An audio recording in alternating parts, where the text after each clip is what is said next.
L'entrée à l'université est souvent perçue comme une période de relâchement où la pression du secondaire n'est plus la même. Et pourtant, c'est une étape importante, voire très importante dans le parcours de formation académique, notamment pour la première année d'université. D'ailleurs, selon certains chiffres, il paraît que seuls 4 élèves sur 10 réussissent, on va dire 4 étudiants sur 10 réussissent du premier coup la première année. Est-ce vrai?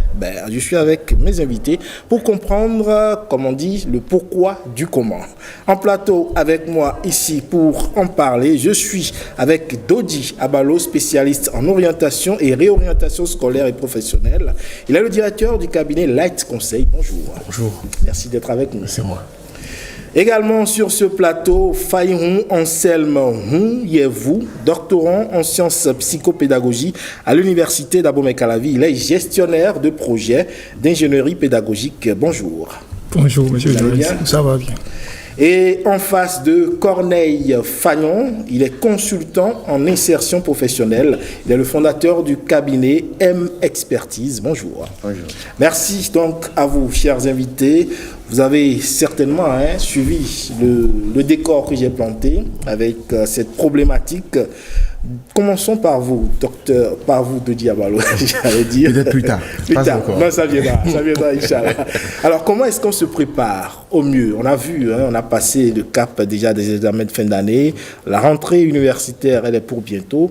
Quand je suis nouveau bachelier, comment est-ce que je me prépare pour au mieux entamer, on va dire, les premiers mois à l'université? Alors, merci pour votre invitation. Je salue mes co-panélistes, je salue nos téléspectateurs avec qui nous avons toujours nous passons toujours de bons moments de qualité. Ces 30 minutes sont toujours très qualitatives. Alors, comment est-ce que de nouveaux bacheliers peuvent au mieux se préparer à cette nouvelle vie estudiantine découverte? En faisant plusieurs choses, et ceci en commençant déjà pendant les vacances. Vous savez, il n'est pas inutile d'aller visiter son lieu d'études, que ce soit à l'université, que ce soit pour les universités publiques ou pour les universités privées. Il faut se déplacer pour voir un peu l'environnement, comprendre un peu où sont telle ou telle administration, les amphis, voir un peu l'environnement, où on mange, où on peut aller aux toilettes, ainsi de suite, se familiariser physiquement avec l'environnement. Deuxièmement, et ça a été fait sûrement bien plus tôt, on sait dans quelle filière c'est ça. on veut démarrer. C'est très important de savoir ça. Troisièmement, commencez déjà à vous faire quelques amis. C'est pas du luxe. Parce que être isolé, démarrer tout seul, c'est pas très agréable. Il y a des informations qui nous passent au-dessus. C'est intéressant aussi de discuter avec des étudiants qui étaient là avant, des aînés, des mentors, des professeurs que vous avez reconnus peut-être, ou d'aller parfois au culot, découvrir des personnes, dire comment ça se passe ici, la rentrée, confirmer certaines dates, parce que vous avez des dates en ligne, mais il est intéressant de les confirmer, de dire oui, c'est dans tel amphi, ce sera là-bas, mais tu sais, on commence généralement, réellement, 2 jours après, ou il faut y aller 2 jours avant, il faut venir à telle heure. Il y a des informations stratégiques comme ça, qu'il est important d'avoir quand vous êtes sur le territoire. Mais, parfois aussi, vous devez venir de très loin. C'est ça. De venir très loin. Et il faut donc chercher là où vous allez dormir. La base, là où vous allez pouvoir vous reposer, les alentours, est-ce qu'il y a un hôpital autour, un commissariat, ce genre de choses, vous dormez à combien, qui sont vos colocataires. Donc ce sont de petites choses qu'il est intéressant de faire avant de commencer réellement le circuit dur des cours de l'apprentissage. Voilà ce que je peux dire en liminaire. Alors Faïhon, la même question s'adresse à vous. On sait que quand on est tout nouveau, quand on vient dans un univers qu'on ne connaît pas du tout, on a tendance à être reclus sur soi-même. Est-ce qu'il faut rester ici? Je pense que Abalo l'a dit tout à l'heure, il faut aller au contact, vous restez dans la même dynamique. Oui, monsieur le journaliste, merci beaucoup. Je salue les téléspectateurs aussi. Alors, je dirais que monsieur Abalo, il a brossé une partie de cette question et il vient de dire qu'il faut vraiment aller sur le terrain. Il faut aller sur le terrain. Et c'est normal. Normalement, je pense bien, 2 mois avant la rentrée, il faut aller sur le terrain, voir où vraiment rester. Surtout là où on doit dormir. Voir l'environnement là. Est-ce que c'est propice pour apprendre? Parce que si vous restez quelque part où vraiment il y a du bruit, il y a un peu, ou bien c'est un ghetto, c'est pas sûr que vous allez apprendre. Donc il faut faire l'investigation d'abord et voir est-ce qu'il y a de l'eau, est-ce qu'il y a de l'électricité. Et il ne faut pas le faire tout seul aussi. Voilà. C'est ça, peut-être avec des parents ou un aîné. Voilà. Donc c'est un peu ça. Alors je voudrais m'adresser à vous, Corneille Fagnon. Il y a des Corneille Fagnon. Il y a des erreurs que l'on commet quand on arrive souvent à l'université. Oui. Quelles sont ces erreurs-là? Quand on est tout nouveau, qu'on arrive comme ça, il y a des erreurs qu'on commet. On ne connaît pas l'univers, on ne connaît pratiquement personne. Peut-être, on a dit des aînés du village, peut-être, qui vous disent, bon, moi j'ai déjà fait là, donc je connais un peu ça. Mais quelles sont les erreurs qu'en tant que nouveau bachelier, en tant que nouvel étudiant, on ne doit pas commettre? Merci beaucoup, monsieur le journaliste. Je salue aussi les téléspectateurs. En tant que nouveau bachelier, vous savez, quand on arrive à l'université, nous devons quand même changer nos comportements et nos habitudes. Et le piège, c'est que quand on a le bac, il y a cette excitation qui est là. Et on est dans l'euphorie, on se dit, voilà, on est assez grand, nous pourrons faire tout ce que nous voulons. Et quand on arrive à l'université, et puis bon, on se laisse aller. Et on ne se ressaisit pas tout de suite parce que la première année, c'est là que commence la vie professionnelle, on va dire. Donc, il faut que l'étudiant puisse comprendre que quand j'arrive dans ce milieu-là, il faudrait que je puisse quand même laisser certains comportements que j'avais peut-être au collège. Et il faut chercher à créer son réseau.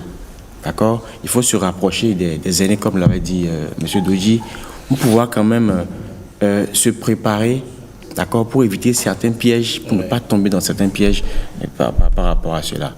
Donc, il faut... Monsieur Abalo, oui, vous voulez réagir? Oui, j'aimerais compléter le propos parce que je pense en avoir parlé brièvement l'une de nos précédentes émissions ensemble. C'est l'importation du schéma de pensée du collégien ou du lycéen à l'université.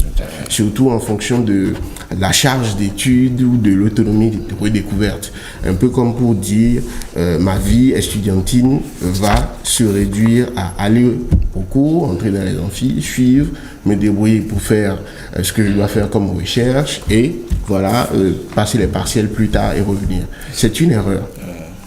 C'est une erreur. Comprendre la vie estudiantine sur cet aspect-là seulement, c'est une erreur. C'est de comprendre que dès maintenant, comme je le dis, la première année est la première année professionnelle en réalité. La première année d'université, la première année professionnelle. Seulement, vous apprenez pendant que vous faites cette première année professionnelle. Et donc, c'est le moment pour vous d'expérimenter ce que vous êtes en train d'apprendre ou de faire totalement autre chose. Mais il faut comprendre qu'il y a les cours, il y a votre santé, il y a votre vie sociale, il y a votre vie conjugale si elle est naissante ou adolescente ou mature selon le cas, selon comment est-ce que vous avez vu les choses, n'est-ce pas?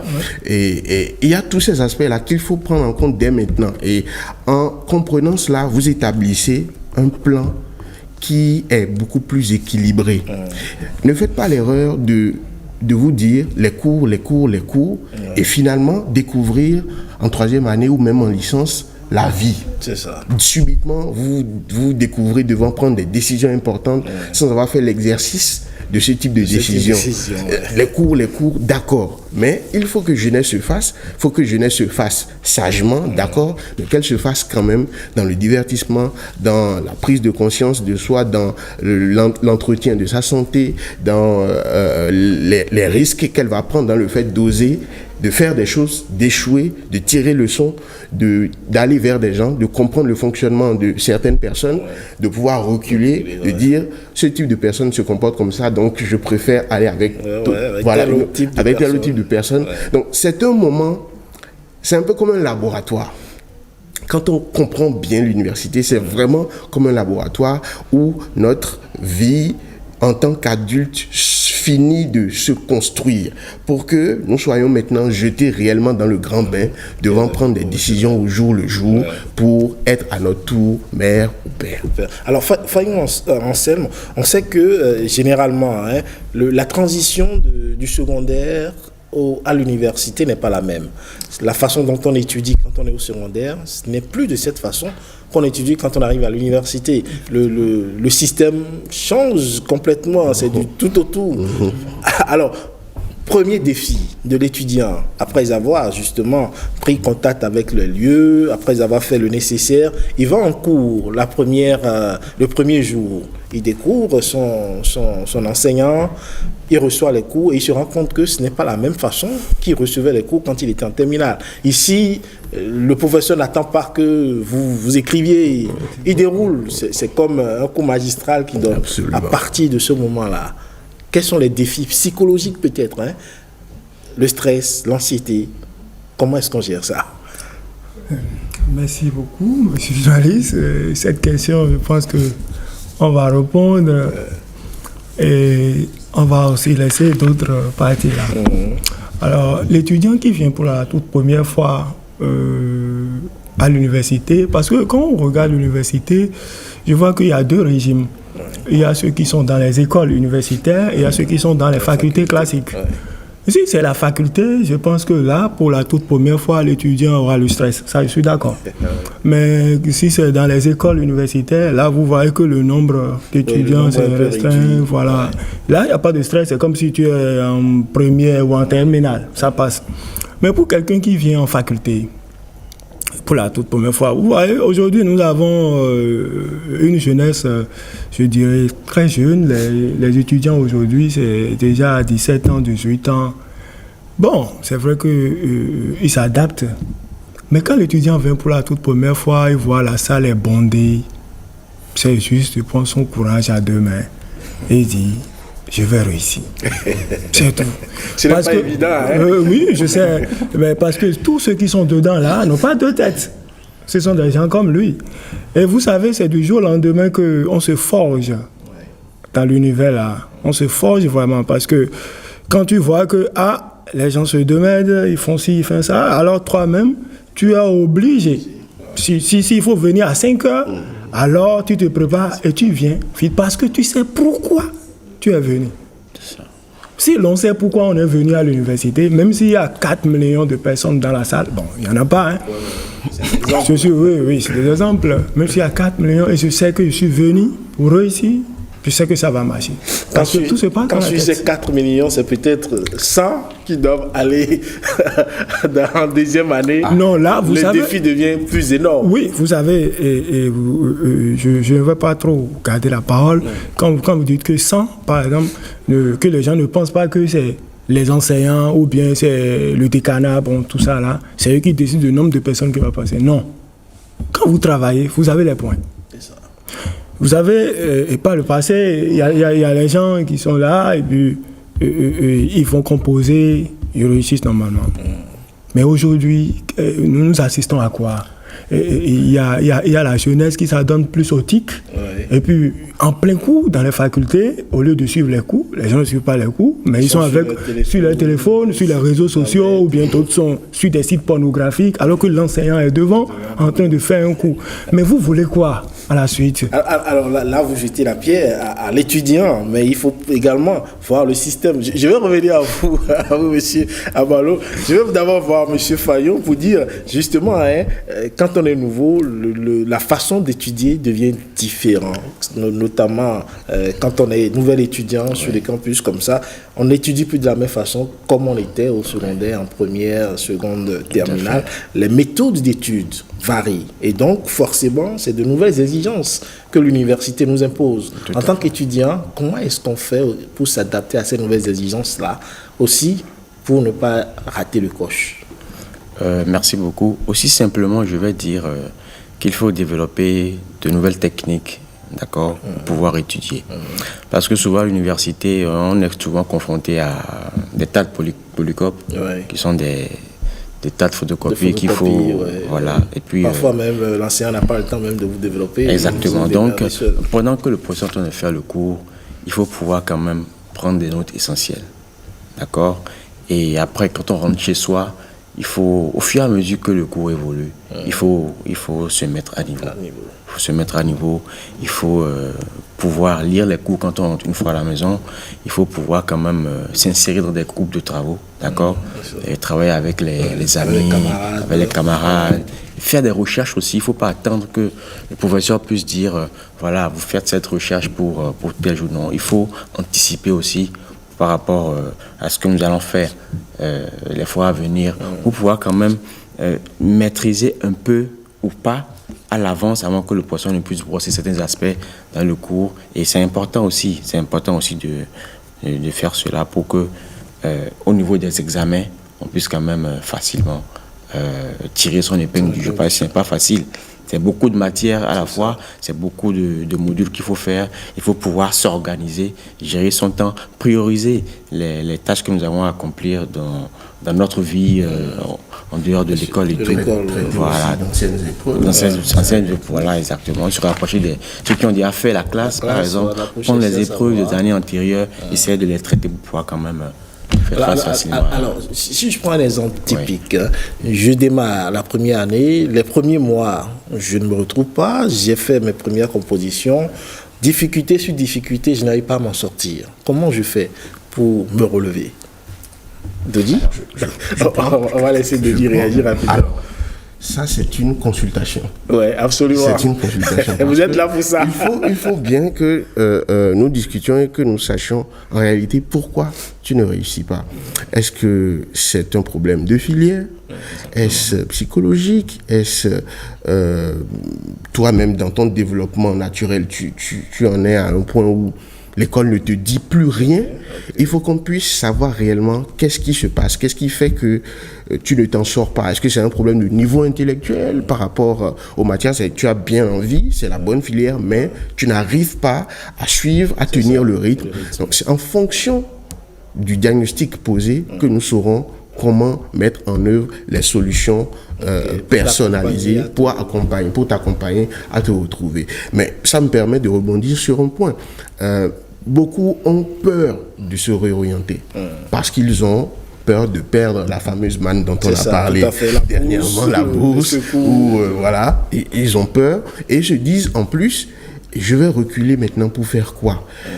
Qu'est-ce qui me garantit, déjà c'est vrai que je me sens mal ici, mais qu'est-ce qui me garantit que je ferai le bon choix si je vais ailleurs? Évidemment, si vous continuez à faire les choix que vous faites tout seul avec les mauvais critères, évidemment vous allez cumuler les mauvais choix. Mais on ne cesse de le répéter.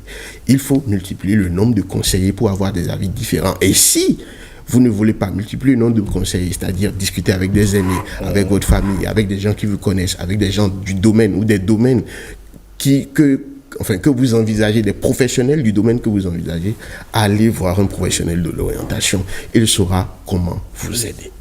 Alors, il faut s'adapter à la vie universitaire. On n'a plus le choix. On a eu le bac, on est sur le campus. Il faut s'adapter à la vie universitaire. Alors, vous voulez réagir? Non, je crois que... Vous partagez un peu ce que vous parce que souvent, les étudiants choisissent les filières. Il y en a qui se suivent parce que on veut être ensemble encore à l'université. On était ensemble au collège, il faut qu'on soit ensemble là-bas. Il y en a qui prennent les choix des filières parce que peut-être le parent veut qu'il soit médecin et il se met en médecine, mais il se rend compte qu'il n'a pas les capacités peut-être pour s'en sortir. Donc, c'est des cas de figure qui se présentent souvent. Alors, voilà. je disais donc, quand on est sur le campus, il faut forcément s'adapter à la vie universitaire. Il faut donc adopter une discipline personnelle. C'est ça. Parce que sur le campus, il y a un laisser-aller. On peut se permettre d'aller au cours quand on veut, comme on veut, de vaquer à d'autres. Donc, de végéter un peu dans la procrastination. Alors, vous avez les résultats aussi. Si vous vous permettez celui-ci, vous aurez les résultats. Vous aurez les résultats. C'est ça. Alors, comment est-ce qu'on fait pour ne pas se laisser aller? Puisque les parents ne sont plus forcément là à vous dire tu dois aller au cours à 8h, déjà que tu peux te lever le matin, c'est peut-être l'après-midi que tu as cours. Comment est-ce qu'on fait pour adopter une bonne discipline pour faire face? Alors, la discipline, Comment répondre à cette question de manière douce? Non, allez-y, de manière forte aussi. Je suis connu pour être doux, pour être accommodant. Je vais essayer de rester dans ce registre. Vous savez, c'est difficile pour ceux qui n'avaient pas déjà pris le pli de la discipline de soudainement se découvrir des élans de rectitude pour faire certaines choses. Et comme mon voisin l'a dit, ce sera dur pour eux. Les gens me connaissent aussi pour mon franc-parler. Ce sera vraiment dur pour eux. Pendant au moins 1 an. C'est ça. Très, très dur. Ce sera extrêmement violent. Vous allez faire beaucoup d'erreurs. Et ce sera bien fait pour vous. C'est ça. Mais, une fois que vous allez faire ces erreurs, vous allez apprendre et vous allez grandir. Seulement que ce sera beaucoup trop violent par rapport à ceux qui avaient déjà pris l'habitude d'être un peu plus disciplinés. Mais une fois qu'on a dit ça, il y a des outils qui peuvent vous permettre de mieux vous en sortir. Le premier outil qui est souvent négligé parce qu'on veut aller vite et on le sous-estime, c'est la prise de conscience. La prise de conscience, il ne s'agit pas de moraliser quelqu'un, il ne s'agit pas de lui dire, de lui expliquer la vie, mais il s'agit de faire en sorte de connecter ce qu'il est en train de faire avec ses aspirations futures. S'il sent que ça a du sens, ce qu'il est en train de faire, que se lever tous les jours, aller dans la salle de cours, faire ce qu'il a à faire les recherches, s'il sent que c'est en connexion avec ce qu'il veut faire plus tard, et que donc il prend 3 années d'avance sur les autres, qui le suivent et qui sont assis à côté de lui, il n'y aura personne qui aura besoin de venir derrière lui pour lui demander de faire quoi que ce soit. Donc, ce premier outil est fondamental, la prise de sens. Et c'est notre travail de faire ce travail de connexion en montrant qu'effectivement, tu gagnerais à faire des recherches sur ce sujet, de sorte à avoir plus d'outils plus rapidement que tes collègues qui iront dans la même, enfin, qui sont dans la même filière. Parce que vous ne savez pas d'où chacun est en train de quitter, n'est-ce pas? Chacun a des armes ou des soutiens différents. Peut-être que toi, tu viens d'une famille moins aisée, d'autres viennent d'une famille beaucoup plus aisée. Et tu ne sais pas pourquoi l'autre se permet toutes ces légèretés. Tu le juges peut-être, mais à la fin, on ne sait pas ce qui va se passer. Alors, reste dans ton couloir. Donc, c'était... Oui, il faut éviter le suivisme. Exactement, merci beaucoup. Donc, première chose, la prise de conscience. Deuxième chose, des outils simples comme un agenda. Un agenda planificateur où je mets, voilà, de telle heure à telle heure, je fais ceci. De telle heure à telle heure, je fais ça. Et j'essaie de m'y tenir. Je ne dis pas je m'y tiens, parce que je comprends que parfois, il y a beaucoup de facteurs qui font qu'on déborde. Mais j'essaie de m'y tenir. C'est une discipline que j'apprends au fur et à mesure et qui fait du bien. Qui fait que, vous savez, en tant qu'étudiant, vous l'avez été, on l'a tous été ici, parfois on se retrouve à culpabiliser de ne pas avoir fait telle chose, ou de ne pas être allé à tel séminaire, à telle sortie, à tel... Voilà. Parce qu'il y a tellement de choses que nous avons à faire. Or, quand nous avons planifié ces choses, nous pouvons dire non à certaines choses, c'est-à-dire quand ça ne rentre pas en ligne de compte. Voilà, nous pouvons mettre des limites. Ces limites-là font que notre charge mentale baisse. Alors, quel autre conseil, quel autre outil? Alors, quel autre outil je peux donner encore? Oui, c'est toujours par rapport bon, je vais continuer par rapport aux fiches. Il faut avoir des fiches, évidemment. Le réseau, c'est très important parce qu'il y a parfois des situations que vous passez simplement parce que vous connaissez quelqu'un qui vous a filé une information. Je ne vais pas rentrer dans les détails, vous savez exactement de quoi je parle. Et après, si vous voulez une consultation personnelle, vous passez voir M. Abalo. Vous passez voir M. Journaliste. Parce qu'on est tous passés par là. Il faut être passé par là pour comprendre que parfois, tu as beau bûcher, tu as beau travailler, il y a de petites informations qui viennent et qui peuvent vous sauver l'année. Exactement. Voilà. Et permettez-moi de faire une petite parenthèse. Parce que allez-y rapidement. On a plus assez de temps. Mon voisin disait tout à l'heure que si tu travailles, de toutes les façons, ça va aller. Je pense que c'est pas toujours évident. C'est pas toujours évident. Moi, j'ai beaucoup d'étudiants qui se sont plaints de certains professeurs par rapport à certaines choses. Je sais que l'INF fait du travail concernant nos jeunes filles, mais pour les garçons, il y a personne qui s'en occupe. Quand vous avez été pris en grippe, par un professeur concernant certaines choses que je n'évoquerai pas ici, parfois c'est difficile de continuer d'aller, n'est-ce pas? Ça c'est vrai, je suis tout à fait d'accord. Bon, alors on va finir sur les conseils qu'on va donner aux nouveaux étudiants. On va finir sur les conseils en 30 secondes. Allez-y, monsieur Anselme. La conseil, premièrement, je dirais que de ne pas rester fermé dans son coin.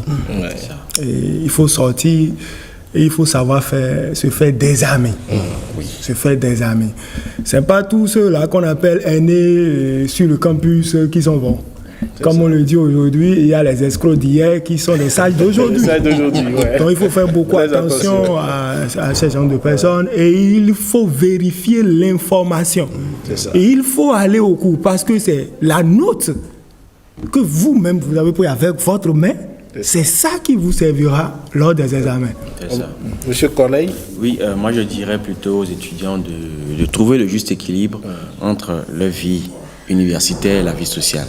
D'accord, de ne pas trop se laisser aller dans l'amusement et tout, et d'aussi prendre conscience et pouvoir s'insérer quand même dans des réseaux professionnels déjà qui vont en ligne de compte avec les aspirations futures, les réseaux d'étudiants aussi. Donc j'ai 30 secondes, oui, 30 secondes apparemment. Alors, ce que je dirais pour conclure sur ce sujet aux étudiants, c'est revêtez-vous de la profession que vous voulez exercer plus tard, dès maintenant. Simplement, revêtez-vous de la profession que vous voulez exercer plus tard, dès maintenant, et commencez à poser des actes comme le professionnel. Et vous verrez donc quels sont les goulots d'étranglement, quelles sont les problématiques de la profession, et vous ferez le lien avec ce que vous apprenez.